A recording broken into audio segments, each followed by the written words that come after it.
पिया पाइन पहलवान अमीर हर एक जवाना सचो पंहिंजे सिंध सां साईं मुंहिंजा अर्ज़ु थियो हाणे इन हवाले सां ॻाल्हाईंदासीं एकता जे सां अचो एकता ॾींहुं मल्हायूं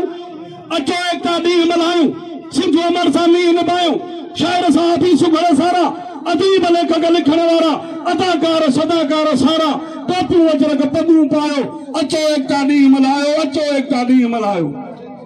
नच कचारी पंहिंजी सगावत नच कचारी पंहिंजी सगावत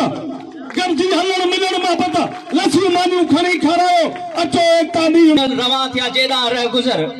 वक्त मुर्दार जा अड़े ओ मुनसिफो सिंध सागी अथव एक दफ़ो सोचजो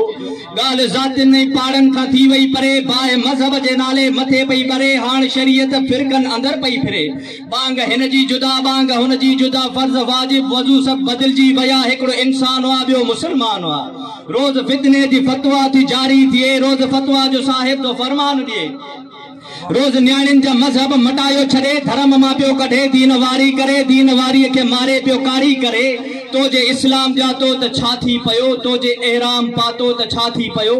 दीन तुंजो ना धर्म तुंजो ना बाब केड़ा भरी भरम तुंजो ना मुजी नगरी मां हिकड़ो ही नारो थियो जिए जेको इंसान ला सोई इंसान वा तुंजी तारीख पढ़ तुंजी तारीख पढ़ तुंजो बखदूम दिस मुझी तारीख पढ़ मुझो मंसूर दिस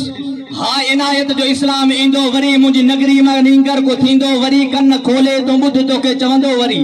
मां वफाउन जे मिट्टी मां पैदा थियल मां अकीदे जे एगड़न में न काबू पयल मां सचाई संदे सगड़न जो सांढियल मुझे मजहब में दोखो दगा को ना केले साजिश सितम का सजा को ना एकड़ो खुदा आहे सो आहे बियो खुदा को ना जस्दे खाकी का सो जुदा को ना सिंधड़ीअ के चाहणो खता को ना हिन मिट्टीअ सां मल्हाइणो खता को ना।